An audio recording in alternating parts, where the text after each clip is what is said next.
No estamos esperando a una persona. Okay. Done.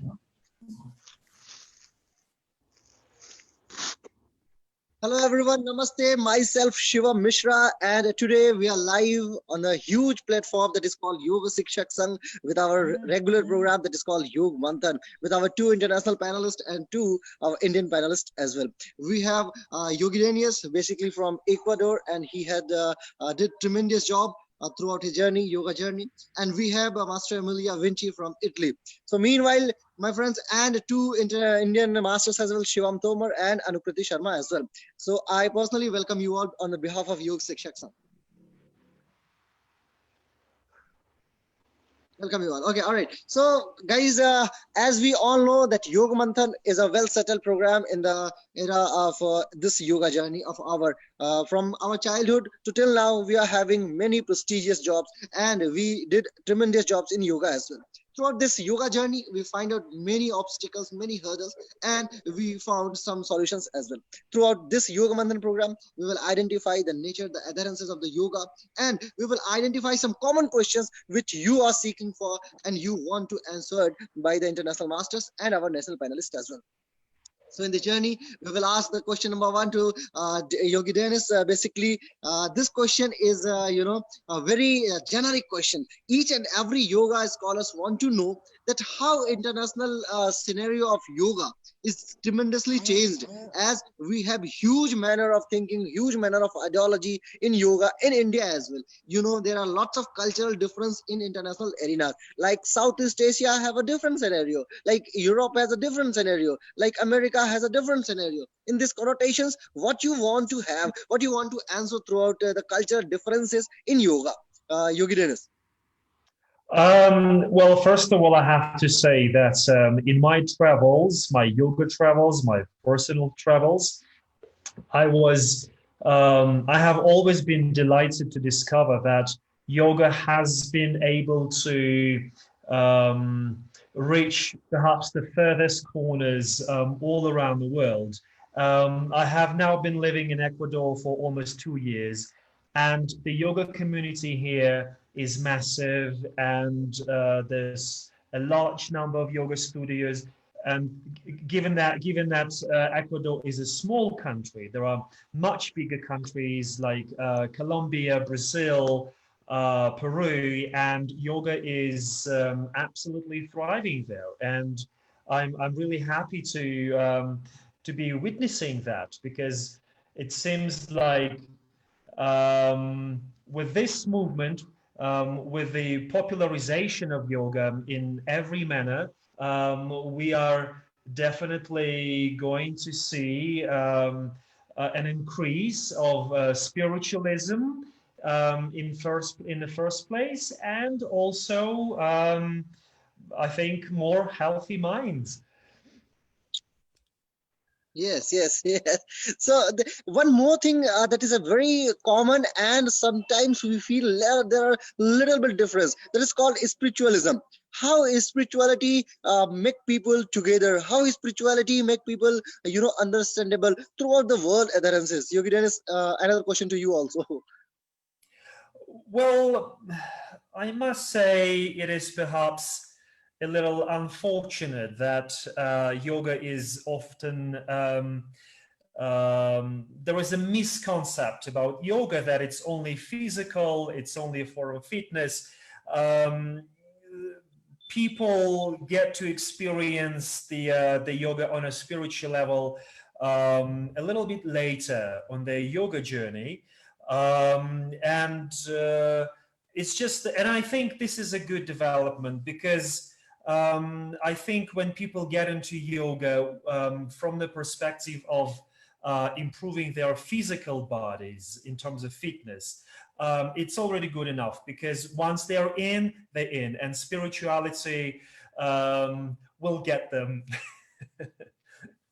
It follows through whether you want it or not. Yeah, all right. So this question too, very common, and I hope that this question should be answered by an Indian. So I want to ask to Anukriti Sharma. Well, Anukriti, when we talk about spirituality and yoga, would you really like to, discriminate it in a twice manner? Like spirituality is something kind of different thing, and yoga is something different. What, or both are same? What do you want to comment on this particular connotations? First of all, thank you so much, Shivam sir, for this very relevant question. And I would like to pick from where Yogi Dennis left. And I completely agree with Yogi Dennis when he says that, yes, it is very unfortunate because the youth of today, not just in India, but across the globe, still ends up feeling that yoga is all about the physical body. And because the word hut itself means about the body, so people end up believing that hut yoga has got everything to do with the body, and let's become more flexible and let's become more strong, build some muscle, and etc. and etc. Yes, although the physical component of yoga is always there in terms of asana as one of the eight limbs of yoga, we agree with that. But hut yoga is not just the whole picture of yoga. And I can vouch for that based on my own personal experience. How? Because when I started my journey with yoga, I was always a gym person, like I tell all of you all the time in all my lectures, and to all my students. I was always against yoga. I wanted to be more physical and run and lift heavy weights. And then I entered into yoga primarily because I could practice asana through the practice of Hatha Yoga. But sooner or later, spirituality catches up with you. So, what is spirituality? Spirituality has got no religious connotations, it has got nothing to do with religion. It is all about uh, digging deep inwards, diving inwards, and trying to understand the true meaning of yourself, trying to understand your true identity. Because most of the time when people are solely focused on the physical practice of yoga, they are only thinking about their body. And the biggest mistake that they make is that they start to identify their identity with their body, or they start to identify themselves with their mind or the thoughts running in the mind. And spirituality eventually starts to teach you that you are way beyond your body, way beyond your mind. You are a pure consciousness, and this consciousness is nothing but a part of the entire universal consciousness. So basically, you are connected to each and every organism on this planet. You are an energy which is connected to this universal energy. So nothing should be able to bother you or disturb you or perturb you. You're like this vast ocean. And sometimes you can have these waves on the surface of the ocean in the form of emotional turbulence or emotional disturbance. But you need to be able to rise above that and then be able to become a silent observer of those waves and learn that you are not those turbulent thoughts in your mind, but you are this vast ocean, you are this tremendous reservoir of energy which cannot be touched or disturbed by anything which happens around you or in your external environment. So, spirituality catches up in the form of dhyan when we meditate, when we sit down to finally meditate, because asana practice eventually teaches you to become more stable. When you practice asana, you have to focus on your breath, you have to control your breath, and eventually, when you control your breath, there is an inevitable mind body connection. So, the moment your breath comes under control, your mind, your thoughts start to settle down, and that's when you get ready to sit down in a meditative pose and get into the process of meditation. And that's when spirituality strikes you and you understand your true identity, that yes, I'm not the body, I'm not even the mind, I'm this energy, and nothing can bother me. And that's when the entire definition of your life changes, and suddenly life becomes so beautiful and so much more easy to deal with. So that's been my experience, and I believe Yogi Dennis has gone through his own journey. All yogis and yoginis are going through their own journeys, but eventually, all of us, sooner or later, are able to realize that spirituality is a definitive part of yoga. You cannot separate it from yoga. And even if you are the most rebellious kind of a yogi, sooner or later you will realize that yes, you have to go through that spiritual process. And once you go through that spiritual process, it's so beautiful. You don't want to step out of it. You don't Uh, want to look at yoga anymore through the exactly. hut perspective only. It's the mind body soul connection. It's the complete package. Thank you Exactly, so much. exactly. So Yes. on this particular explanation, sir, I would like to again invite Yogi Dennis. What your comment on this particular explanation, Yogi Dennis? Well, all I can say that I completely and utterly agree with everything Anukriti just said. Spirituality is inevitable. You're not, I would say it's not something you're seeking, it's just, it finds you. So once you start practicing your yoga asana, once you start getting more and more comfortable in your meditation, and then you begin to notice like a shift in perspective, and then people around you start to tell you, like, that something is different about you, um, in a good way, and this is probably when you begin to realize that, okay, yes, I'm a different person now. And also, I would like to repeat Anukriti's words, that spirituality has got nothing to do with religion. I think this concept needs to be made very clear.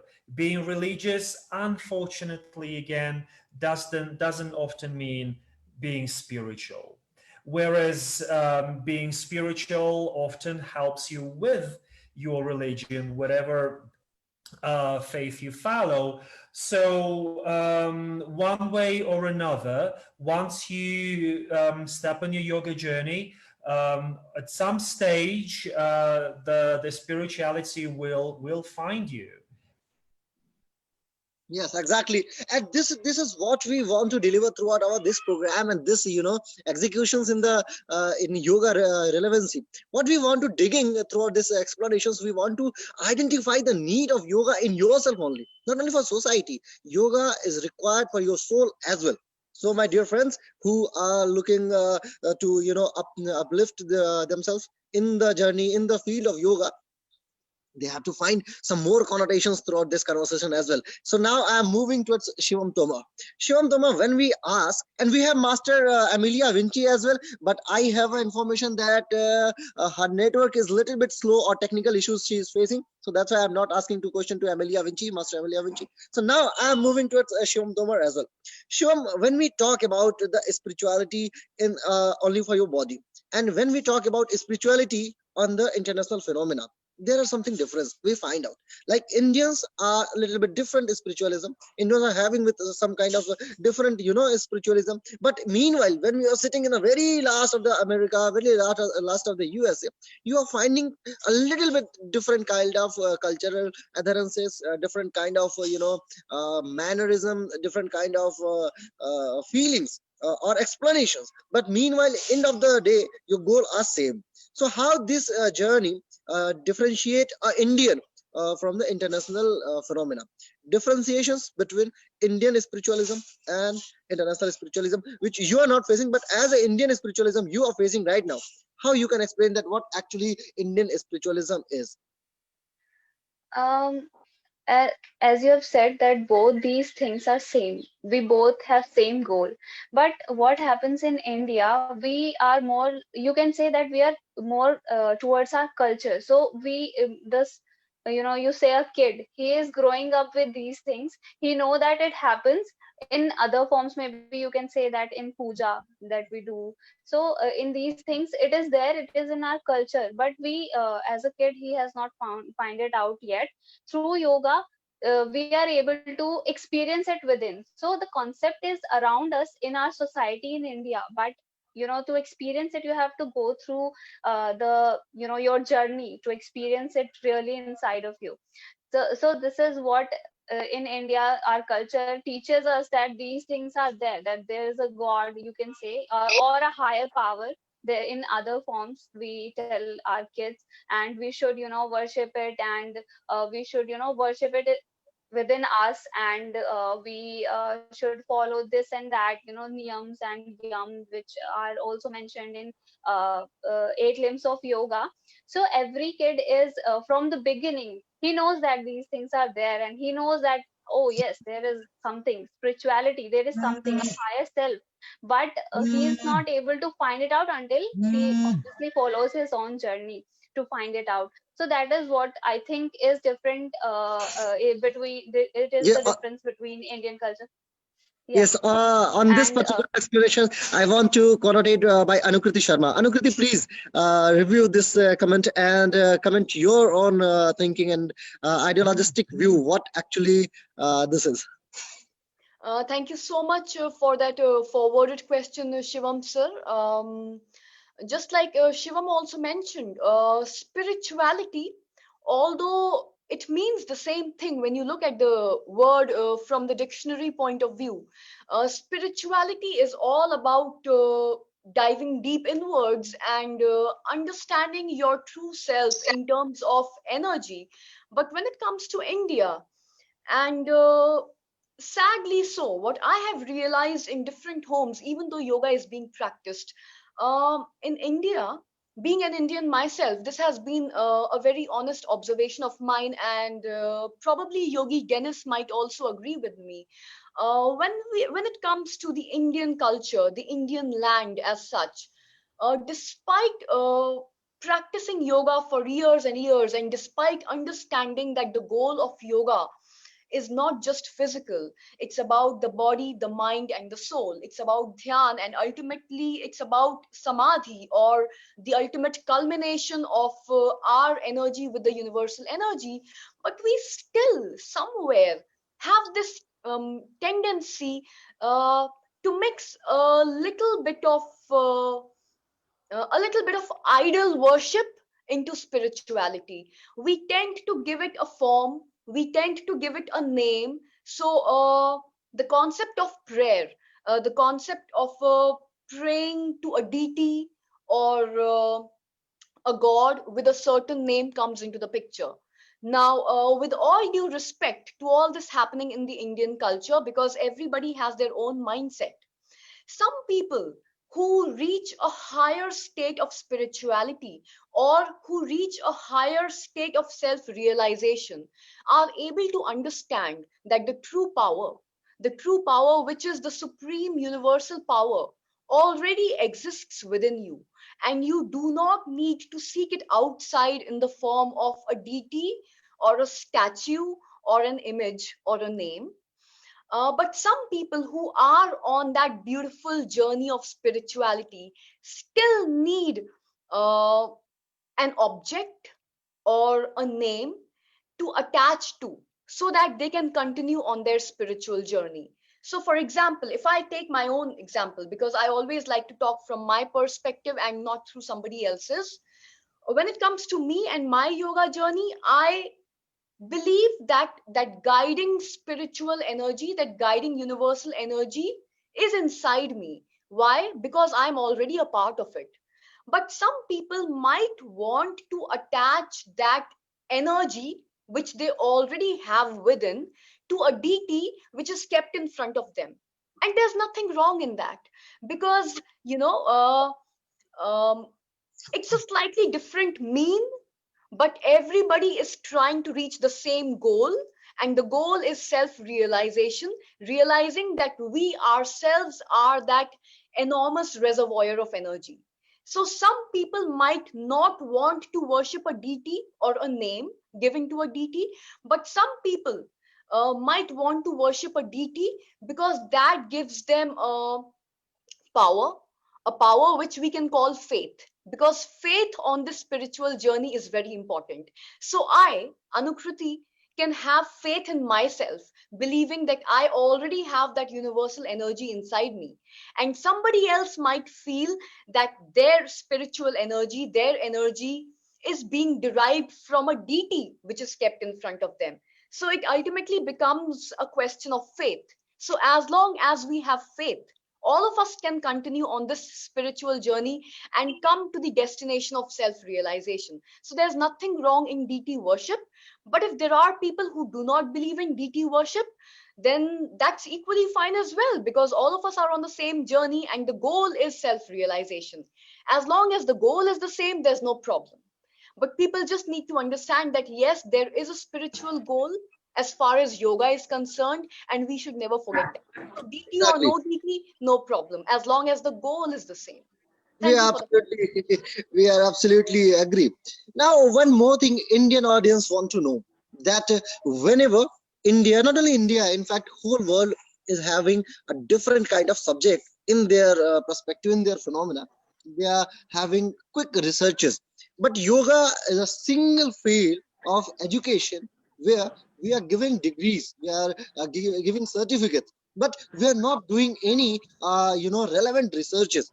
I want to know, only me, in fact, Indian audience want to know that which kind of researches make yoga as a subject, and if world is unable to identify the research perspective, unable to identify the researches in the manner of executions, we can say scientific researches or scientific spirituality.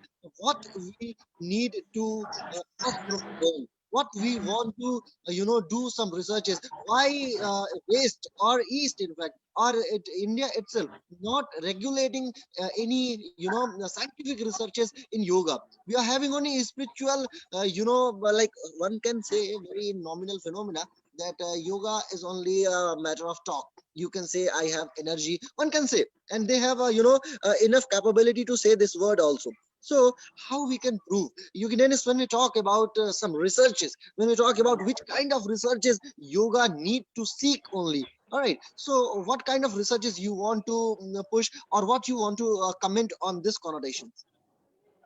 You get it. Well, thank you very much for this question. Um, Yoga is many things, and amongst all those things, yoga is nothing but a tool that allows you to discover yourself, to discover the true nature, to discover the light within you, to discover that you are part of the universal energy. So I think the primary starting point is common for everyone, and then the research is extremely personal. Like Anukriti mentioned before, I also like to use my personal examples, my personal experience, my personal discoveries. I was given yoga as a tool many years ago, but throughout the years that I have been teaching, I've been sticking to the traditional yoga practice in terms of asana and meditation, but also sharing a personal my own story, which is a sort of research, because there isn't a certain pattern that we all must follow. For each practitioner, it is an absolutely unique and very personal, a beautiful thing, and there is no right or wrong. Whether you believe in deities or you believe in universal energy. This discovery allows you to go from stage to stage, and every time you realize that you are reaching a new level. It's a different stage. It takes a few years to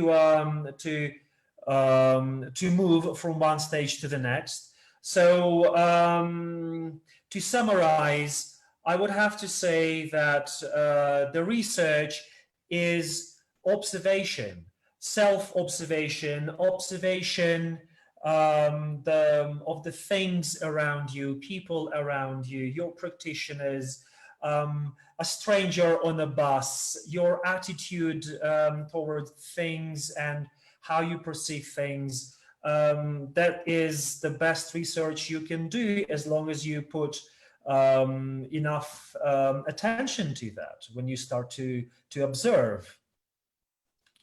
Exactly. So now, I'm sorry to interrupt you in between, but we have a huge business tycoon in yoga, one of the most greatest and the very finest yoga business and yogi as well, Master Eric Levine, basically from USA. So, Master Eric, we are welcoming you. If possible, please come live. So each Indian and international audience will see you. All right. Yes. Now, Namaste. guys, welcome, Master Eric. Hi. So, I want to let you know that Master Eric has a huge experience in yoga business, and he is the world's, greatest business tycoon in yoga business. So now, this conference, a little bit, shifting towards the yoga business as well. We're talking about spirituality, Master Eric, earlier, with Yogi Dennis and Master Emilia Vinci from Italy. And now we are going to let this world enable to know about the knowledge of yoga business. What is yoga and how we can talk about yoga business? What is yoga management? Is it a business field or not? Or such kind of questions that each and every people want to know. Like many people face that they says that yoga is only a thing of spirituality, but that world is having more than $8 billion economy throughout this particular business as well. Yoga is a spirituality, very good thing, but 8 billion. In fact, my own research in this PhD, which I'm going to submit right now, so this is all about yoga business as well, how yoga business is growing up. So my question to Master Eric Levin, Master, when we talk about yoga business, is it required to call it yoga as a business or not? Very simple questions and your comment, Master Eric. Well, first of all, thank you for having me on the show tonight. And I've been watching and listening. It's very interesting. Everybody's so genuine and so um, energetic about the topic yoga. And I mean, you can research yoga for the rest of your life and just scratch the beginning part. And as the other gentleman said, it's your own journey, your own observation. As far as the yoga business is concerned, imagine having a passion for yoga and being able to have a livelihood at the same time. It, you know, I remember Swami Veda Bharati asked us all in one of his retreats, what do you do? What do you do? You sit an hour of meditation, then you go and you're a butcher at the grocery store. How do you help the world? And that was about 20 years ago, 25 years ago. And now, as we know, yoga is very, very popular as a business worldwide. Look, the bottom line is yoga is, for me, the most important thing. And if you can merge teaching people pure yoga and being able to provide for your family, that's a wonderful thing. And the karma that you receive from teaching people passionately and using the money wisely as anybody can and perpetuating again into the society, it's a triple win. I just want to caution everybody, business is business.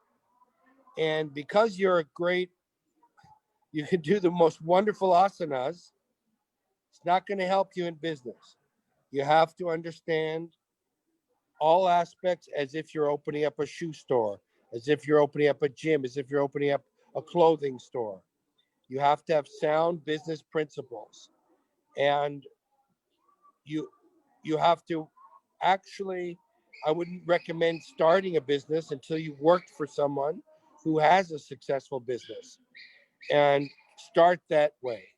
But it's a beautiful thing, but be cautious. Make sure that you know what you're doing. Yes. When we Shivam Thoma, when we talk about business, yoga as a business, the first thing when we came in Indian, Indian generations, Indian people are thinking about yoga as a business. They commonly, think that no, yoga is first is spirituality, then your own education, and then it, if possible, if you can earn money, it is far better. but this economy is getting huge and huge potential, and throughout worldwide we are having more power, and we are having more adhesive kind of quality in the business manner. When we talk about yoga as a business, what Indian people think? Shivam Tomar, your comment. Yoga as a business, Sir, can what you repeat Indian it? people comment? Yes, Shivam. Hmm. Yoga as a business, as sir said, that it is Eric sir said, as he said that it is a very beautiful thing if you have, if you can move on your path, and in that path you can also provide for your family. So this is a great thing really, to you are doing what you love, you are doing it for yourself, and you are able to give that few part of it to someone else also, and from that you're also earning, so that you can have proper upbringing for your family. So this is a great thing to do. And if, as he said that if we are talking about business, so we really need to understand, in business field you have to you have to understand it properly, and you have to start it only when you are able to, only if you're for sure that yes, I'm able to do it, or yes, I will take the chances, I'll do that if it is required. Away from what we are, we have a all the yogis have this tendency of giving, they are giving, and only oh okay, if he needs it, I'll give it for free. So this is what we have, right? So we have to keep our those, we have to merge things, so that we are also on the path we are moving, and we're also able to earn for our family, for ourselves, so that we can have a good living, a good education for our child. So this is what business is all about, if we include yoga. Agree, agree. Your comment, Master Eric. What you want to comment on this explanation? She's 100% correct. I'll tell you what we should do. I'll be available when on our next one, and let's put together a podcast on the business of yoga, how to start, how to get through, what you need, what to look for, the key elements of starting. Um, I remember we refined the business of yoga so astutely at some places in Hong Kong that we had a very, very tight system that would ensure that we would be successful. And it really, it's a formula, just like anything else.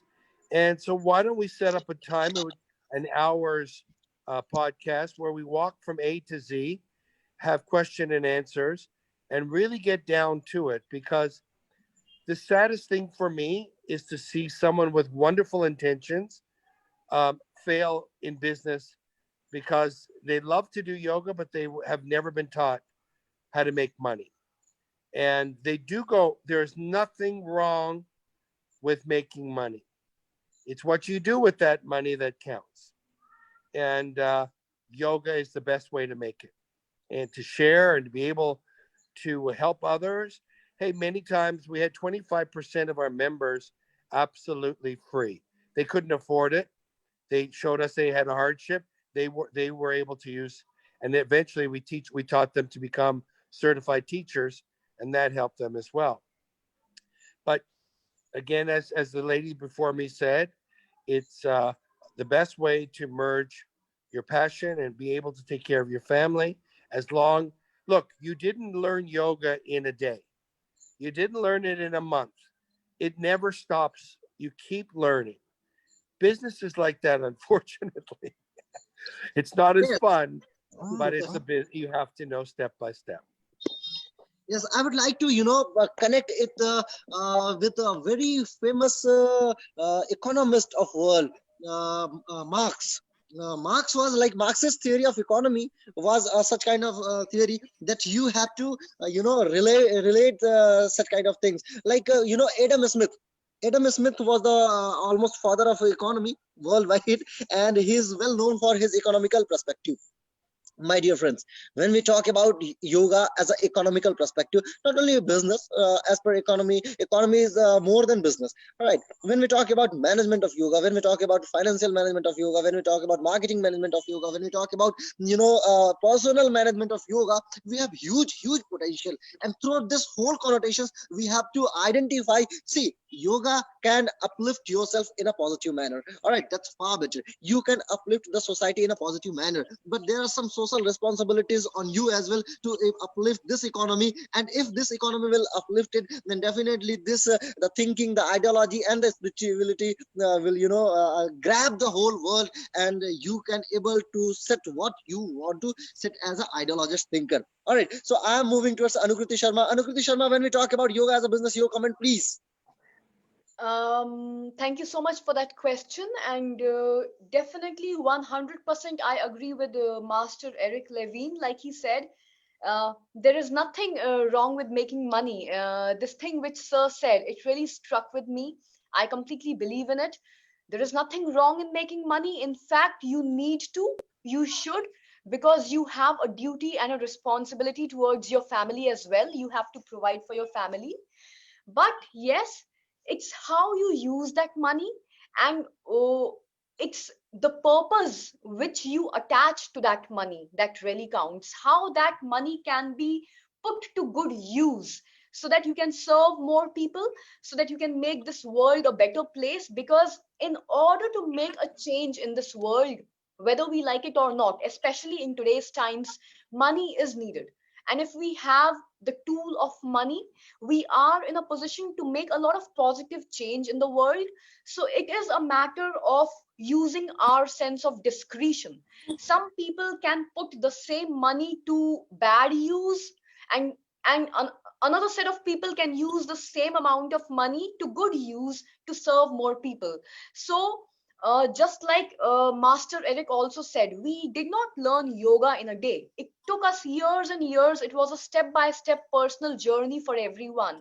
And the same thing applies to business. So we can't just learn business with a snap of a finger. Some people have a knack for business, others might not. So we need to pay attention to both the aspects of yoga. First aspect, which is the learning, the spirituality, which is our own personal journey, and the second step is the business of it. Because once we have the knowledge, we need to spread it. There's this very old saying which goes like, once you take a bite of an apple, you need to share that apple with the rest of the world. So pass it forward, pass it on to more and more people. The more knowledge we spread, the bigger the knowledge base becomes. But like Shivam also said earlier, some yogis, because of the spiritual angle, will have this tendency of just going on giving and not making money. So that also makes me feel very sad when I see so many talented yogis out there who are teaching as many people as they can, but they are failing at business. They are not able to provide for their own family. So learning yoga is one thing, practicing spirituality and reaching a higher level of self realization is one thing. Passing it on to your students is quite another thing. But at the same time, making money from this process of teaching and making money from this process of making other people realize their higher self is as important as learning yoga in the first place, because we need to provide for our family. It is our duty to provide for the family. And yes, it is very important to make good use, good productive use of that money, so that we can go on spreading this knowledge of yoga and go on making this world a better place to live in. Thank you so much for that question. Yes, so again, we will ask this question to Yogi Dennis. Yogi Dennis, as a yogi as well, and as a business perspective as well, I need to know that how you comment on this particular explanations given by Master Eric Levin and Anukriti and Shivam as well. Well, first of all, I think it is in the human nature um, to to take something and then develop it into something else, to improve it, to monetize on it. And yoga happens to be one of those things that does attract a lot of practitioners, which is a great opportunity to monetize. So I do agree that there is absolutely nothing wrong with it. It is it's a it's a living. We all need to make a living, and I also believe we all have our purpose as beginner teachers or as experienced teachers.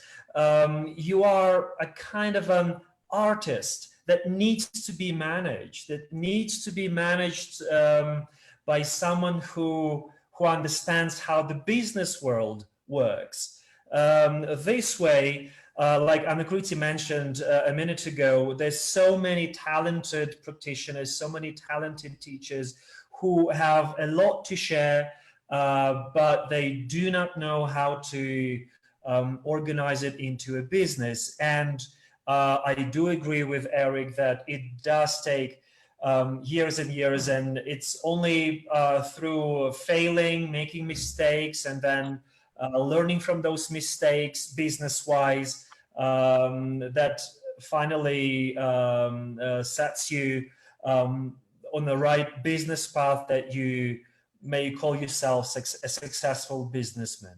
So I agree with everyone on every point. Yes, so thank you. So now this program is a little bit going towards the question and answer round. So our panel member Archana Patel want to ask with our speakers.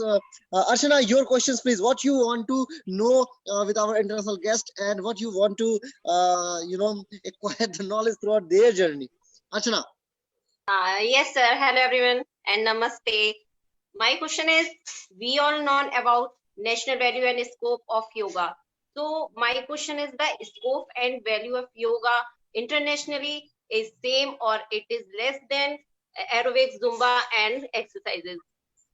Yes, I'm going to explaining this question a little bit more. Like she want to know that what is the scope of yoga in future, because yoga is tremendously shifting towards Zumba, towards something different. So each and every panel member have to comment, and we will start with Eric as well. Eric, I know that you are excited a little bit to answer this particular question. So it's over to you. Can I? The question is. The world is little bit shifting towards Zumba and aerobics or different form of yoga, right? So what is the coming future of this particular business? Well, again, I can tell you a funny story. I took Swami Veda Bharati through my California fitness gym to take him up to the yoga room through all the rock and roll music, and who's holding his ears. And then when we opened the door, again, Master Kamal he was doing his power yoga with music, and Swami Veda Bharati said to me, "Eric, you single-handedly killed yoga." So I said, "Wait 1 second." The class ended, and then only 2 people left. The next class was meditation, his style of meditation. There was 100 people there, and they stayed. And I said to him, I said, "Swami, if I started with meditation, there'd be 3 people here. We started with yoga, and now we have 100 people for your meditation." So the pureness of yoga for the pure practitioners will continue as it has for thousands and thousands and thousands of years. No one has to worry about that. It's way beyond our consciousness, okay? It's forever. It's in the field of potentiality, and it'll change as the universe needs it to change. And us as humans, we can do whatever we want with it. It's not going to affect the pureness. You can call it yoga flying, yoga swimming, whatever you want. If someone benefits from it, why not? It's never going to be the yoga of the Himalayas. It's never going to be that pure unless that's what you want to be. If that's what your life is, to teach the purest form of yoga, so be it. That's a wonderful blessing. If you want to mix your yoga with something else and get somebody started on the path, who knows? That path may be they may want to go to a seminar in a serious yoga ashram. They may end up spending the rest of their life doing yoga. We don't have to worry about it. Yoga is forever, from pure to Zumba. It's nothing to get upset about. It's just a way of introduction. Pure is pure and Zumba is Zumba. Nothing to worry about.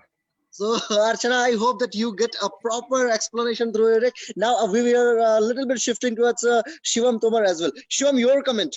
What, in a very precise manner?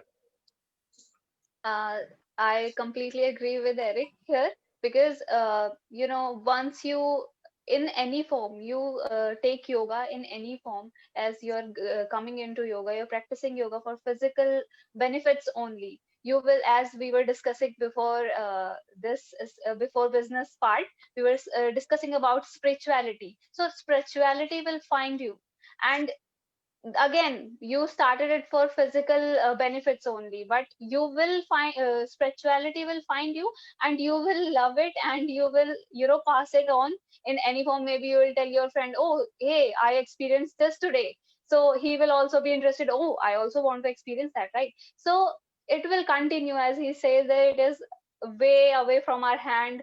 It will go as it has to. So that's what I'm saying. So now, Anukriti Sharma, your comment, please. Thank you so much, Archana, for that question. And I'm really glad that you brought it up. But in order to answer your question, I would like to break down my answer into two parts. First part, when we look at the global scenario of yoga and Zumba and Bokwa and things like these, just like Master Eric Levine said, there's nothing wrong at all. So if Zumba works for me, why not? As long as I choose to live a happy and a healthy life. If yoga works for me, why not? As long as I'm happy with it and as long as I'm able to maintain a healthy lifestyle. But having said that, there's one thing which bothers me these days. I look at the Western scenario, and with all due respect, I observe practices like goat yoga or bear yoga. Even chocolate yoga is coming up.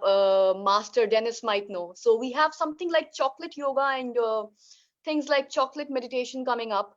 So nothing wrong. Now I have to draw a thin line over here. Okay, I'm not for this or for that. I'm not for or against. First of all, I'm going to draw a thin line, and on the left side of that line is the pure essence of yoga, the way it started in the eastern part of the world. So the essence of yoga, yam, niyam, pratyahar, asan, dhyan, samadhi, and all these eight limbs of yoga. So the essence, you start with asan, and then you do your breath work. Then you move on to the beautiful journey of dhyan to completely realize your true inner self. That is the pure essence of yoga. That needs to be maintained at all costs, according to my own spiritual journey with yoga. Now I'm going to walk across the thin line and come to the other side. So just like Master Eric said, there's nothing wrong if you mix this practice up with interesting elements of music and meaningful, insightful conversations, and you can attach different perspectives of spirituality to yoga to make it more interesting and more business friendly, to get the people inside the door. Are you understanding? So we can try to mix and match different elements to present an interesting package or the product of yoga to the market, to the people who are averse to yoga. Like, I'm a cardio person and I like to go to the gym and I can't sit down and do yoga, and I'm not that kind of a person. You keep listening to all those things. So if we need to mix it up with some interesting elements to get the people in the door, and once they are in the door, then you are in a position to make some changes to their perspective in their mind. And then the process can start through Hatha Yoga because they are more physical people. And then eventually, just like Master Dennis also said, eventually the spiritual aspect of yoga will find you and you don't have to search for it yourself. So that beautiful process or journey of yoga can start by mixing it up with things like chocolate and bear. sometimes on an international level. But once the journey begins, then it is our duty and responsibility as yoga teachers to bring the student back to the true essence of yoga. Because once the process starts, the student will never want to leave, because the student will know how beautiful this journey is. And once the student realizes uh, their true identity, once the student is able to understand himself or herself on a higher spiritual level, once the student is able to reach a level or a higher level of self realization, then that student will never want to leave the practice of yoga. And then you don't need elements of chocolate and bear and goats and different animals. So if we need to get the people in the door, then by all means mix it up with interesting elements, because we need to get more and more people on this beautiful journey. Thanks for that question, Archana. I'm glad you brought it up. Yes, so now, Master Darius, what you want to comment? Um, okay, well, first I would like to say it depends how you look at it. If you look at it from the commercial side of things, from the business side of things, then I think there is nothing wrong with novelty, because it is also part of human nature to seek out novelty. And in the last 50 years, yoga has seen so many transformations due to novelty. So yeah, because getting people onto the mat, or even to simply meditate in Padmasana, or making people do endless sun salutations, it does not work for everyone. So I think, yes, we should adapt. We should adapt in order to, it's a little bit tricky. Perhaps it's also, there is a bit of slyness to it. It's like we are tricking people into this discipline that eventually brings about spirituality. But I say, why not? And also, there is another part to it. Let's not forget that yoga is breath and movement. I mean, physical asana practice. It is breath and movement. And when you do Zumba and you're aware of synchronizing breath and movement, enjoy. Even if you go to the gym and you lift weights and you synchronize breath and movements, and you realize that prana that comes with your breath allows you to lift heavier, to push more, why not? If you're a swimmer, definitely if you're a swimmer, you need to synchronize breath and movement. It gives you the necessary energy to move faster. Then absolutely, yes. I say as long as there is movement, there is awareness, there is the synchronization of breath and movement, then yoga isn't just on the mat for those 90 minutes or 2 hours, however long your practice is. It's how you sit, it's how you move, it's all the waking time that you spend, you do yoga in one way or another. So yes, I support it, but I must say, I would like to add something else. I actually do believe that mixing yoga with beer or chocolate or other, it's like giving into senses and feeding your senses, and through the senses feeding your ego, which goes against the principles of yoga. So I do not support that kind. Exactly. So now this time came to announce a very generic announcement to not only Indian people, in fact for New Delhi and Delhi NCR's peoples. I want to tell that if you want to join a huge conference, I will going to invite Eric Levin and Master Dennis as well. They both will join us just after Corona in our destination, New Delhi, and we will have a huge live conference with Master Eric as well. And I hope Master Eric will agree and he will don't disappoint us that he cannot come. I hope, and I know that Master Eric can come. I know very well because he is one of my greatest friend as well. So, my dear friends, if you want to join yoga as a business, we can do 7 days conference. And after 7 days conference, or 4 days or 5 days, how many days the masters will be there? Uh, as per their availability, we will do a conference just after COVID. So be prepared for the same as well, and I hope that you can ask many huge questions, and you can adhere the huge knowledge, because Columbia Fitness is the one of the greatest fitness, as I visited many of the countries, and I found that Columbia and Elite, there are two names. So you can, many Indian peoples, many Indian masters as well, they are doing job under these masters. So my friends, if you want to ask international phenomena, international marketing, business module, and yoga as a spirituality, yoga as a new qualities, so both masters will be with you. So today our time is almost completed, and we have questions, many questions, but I'm sure that they will join us live, and on that particular platform we will ask. So Yoga Shikshak Sangh, that is called Yoga Teachers Association in India, will going to provide you live international masters. So be prepared for the same, and I hope that you enjoy this particular Yoga Manthan Karikram. Manthan, that means something like you are going to discussing in a very manner, in like positive manner, in negative manner, not only negative, in fact you can call it as a huge responsibility came on the shoulders of each and every yoga teachers when you are going to elaborate the particular things. So my dear friends, it's our pleasure to have you all as our speaker, as well as our listener as well. And I am particularly thanking to Master Dennis and Master Eric Levin, because I want to tell you that Master Eric was busy today, and I just informed him that Master Emilia Vinci cannot connect with us, and Master Eric says that okay, don't worry, I am there for you, I can join you within a while, and he just joined us.